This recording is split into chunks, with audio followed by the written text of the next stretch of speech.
Hey, what's up? This is GHØSTKID, and you're watching Matthew Scar. All right, man. Very nice to meet you. Nice How's to your meet day you. so far? Oh, just driving, so just stopping at a gas station, buying cigarettes for 20 fucking pounds or something, so I haven't expected it would be like that expensive, Yeah, it is. It is in the UK. Yeah. But how's the tour, man, so far? Oh, it's great so far. I mean, yeah, like we talked about before, it was like the beginning was a bit rough for us when it comes down to the travel situation, but besides that, it's great. So everybody is lovely, the bands are lovely, like the whole travel party is amazing. Shows are good, so yeah, it's fun. All right.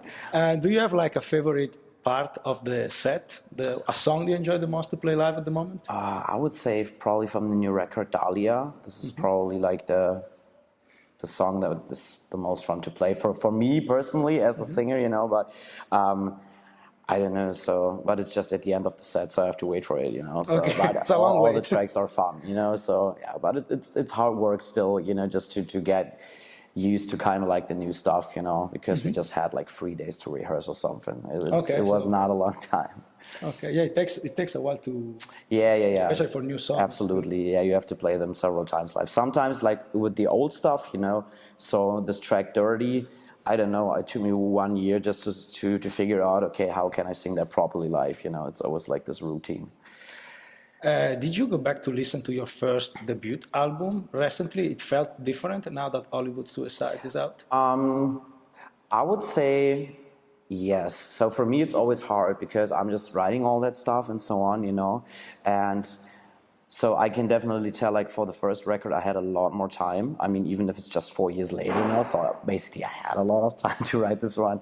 But I don't know, so I just evolved and grew up, like, as an artist, like, over the past 4 years. And I think, like, I don't know, like, my workflow just became different, so my consciousness, like, about being an artist is so different now. And I don't know, but for me, it's always like, if you write that stuff, I don't think about that like that much. Is it for you always like a clean slate when you start a new record? Or let's forget what I've done in the first album? Or I try to do it like that a little bit, because for me, it's like music nowadays, I always say that it's like so competitive, and you get so many great bands out there. But I would say I'm not listening, for example, to metal anymore like that much, because there are so many different kinds of genres that inspires me. Who are your favorite non-metal bands? Oh shit, that's hard to tell. It's a long list. No, I would say probably Nothing Nowhere. Maybe this guy, but there are so many different kinds of music and great artists out there, I would say. I don't know. I'm as well influenced by a lot of pop music, like Billie Eilish and all that stuff as well, so yeah, there is no specific genre or artist, I would say. There is a lot, Like it's a long list. Yeah, it is. What's the weirdest source of inspiration you came across so far? The weirdest source of inspiration? The weirdest source? Or the most unexpected one, let's say. Oh man, that's hard to tell. The weirdest source of inspiration. That's a good question. I guess nobody asked me that before. Because, anything. For some people it might be weird, for some people it might be like not that weird. The most unexpected maybe is the correct word. The most unexpected, I would say probably with the track Sex, so because it was like, I don't know why, but it came into my mind, okay, so there was like, I'm always thinking like in movies and shit when I write songs, so for me it was like, okay, so if your beloved one is dead and you still have sex with the soul, like I had this image in my mind laying next to each other, and just, All right. I don't know, having sex with the soul just to compensate the loss or something like that. I would say that was probably the weirdest thing, I don't know. So I wouldn't know how to explain it to my mom, how I'm coming up with those ideas. But I think that was probably the weirdest thing, yeah. What advice would you give to someone who wants to start learning how to scream?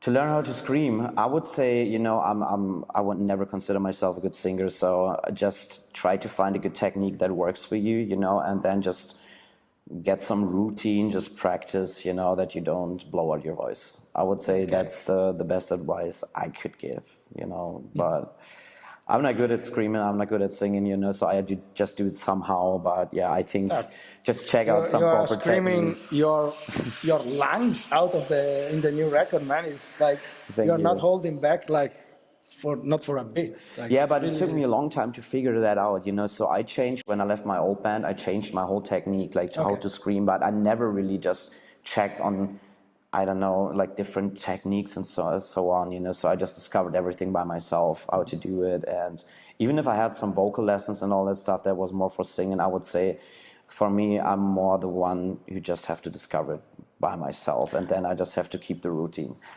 Especially with voice, because it's not like a guitar that you can look at it True. and see what you're That's doing the worst wrong. part about Everyone being is a singer. different, so it's a... That's true. Yeah, being the singer is the worst and the best job in the band, I would say. So as you know, nowadays, everyone wants to have an opinion, and throughout social media, everyone can have an opinion about everything. I wanted to ask you, there is a balance between like constructive feedback and when it's just noise to you and you're like, I'm not gonna listen to this because they're talking and they don't know what they're talking about.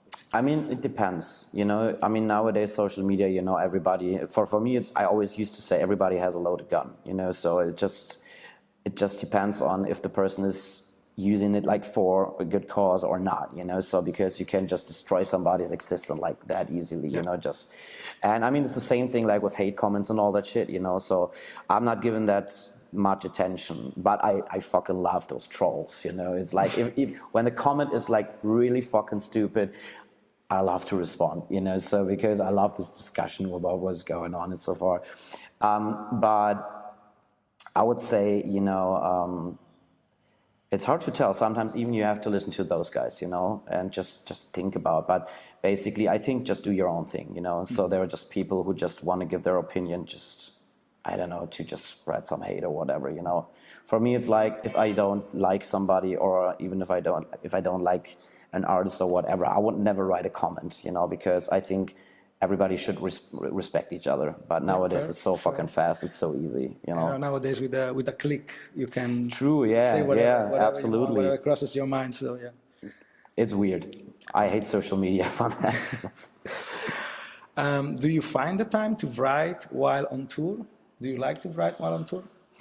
So for me, I have to say it's like the workflow, how I write music is pretty weird sometimes. It's like I have, I don't know, over 4,000 voice messages on my mobile phone sometimes, and an idea comes to my mind, and then I just write it down or just make a voice message.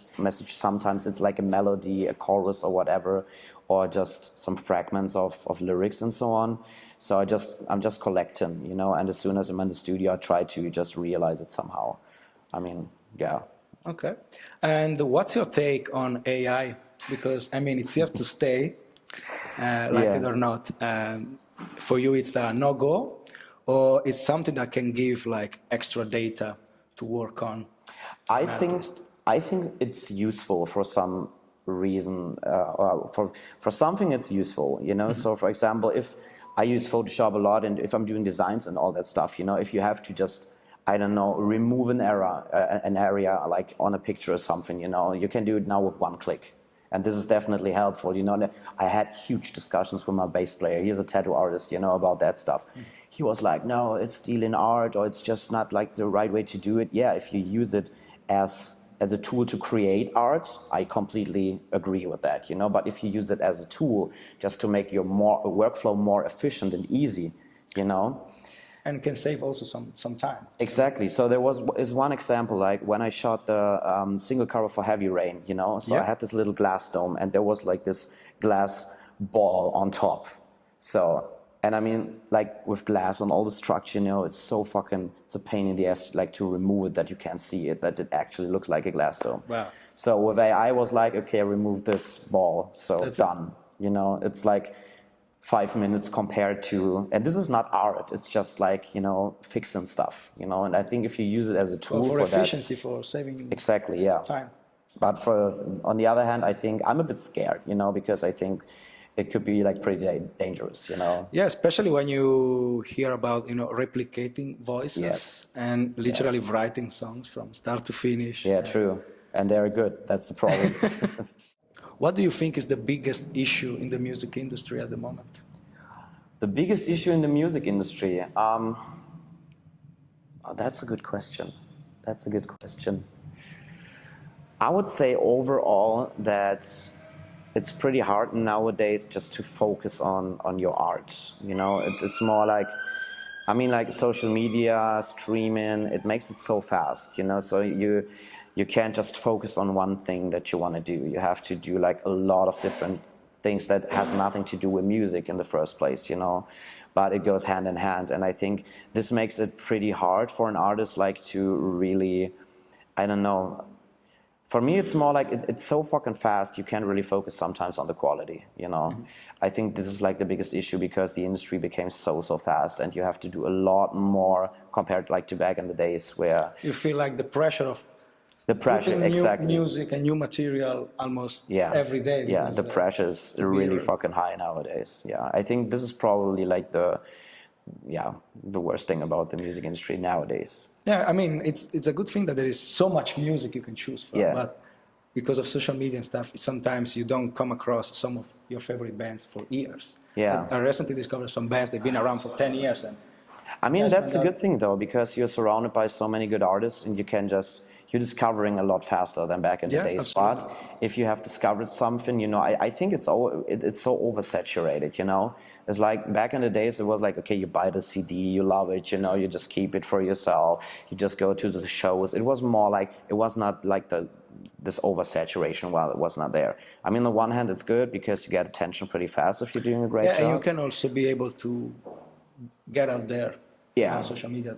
Now, before it wasn't that easy to get your music heard from. Exactly, but on the other hand, it's pretty competitive, and I mean, you have to, I don't know, find the right spot that somebody will discover. The right moment, and go figure it, man.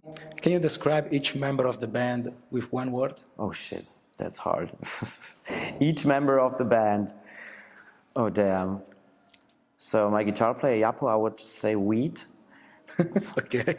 My drummer, Steve, oh damn, how should I describe Steve? Stanny, how should I describe Steve in one word? Late. Okay, let's say late. Now I have to describe Stanny in one word. What? I don't know. How should I describe you in one word? I don't know. Annoying, I would say. And who's in my... Chris, Chris, angry, probably. Angry all the time. Sometimes, Sometimes. He's super lovely and then he's super angry. It just differs, you know, it just can change from 1 minute roller to another. coasters. It's a roller coaster. Okay. A favorite Blind Channel song? Favorite Blind Channel song?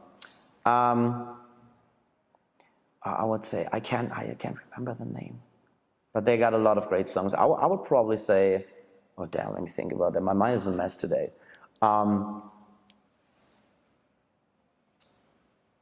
Flatline is really good, but there was this other track. I don't know, they got a lot of good tracks, it's hard to decide. Okay. Listen to Hollywood Suicide if you like it, I'm happy. And stop smoking, most important thing, because it's expensive in the UK. And just have a nice day, enjoy your life, and try to be happy.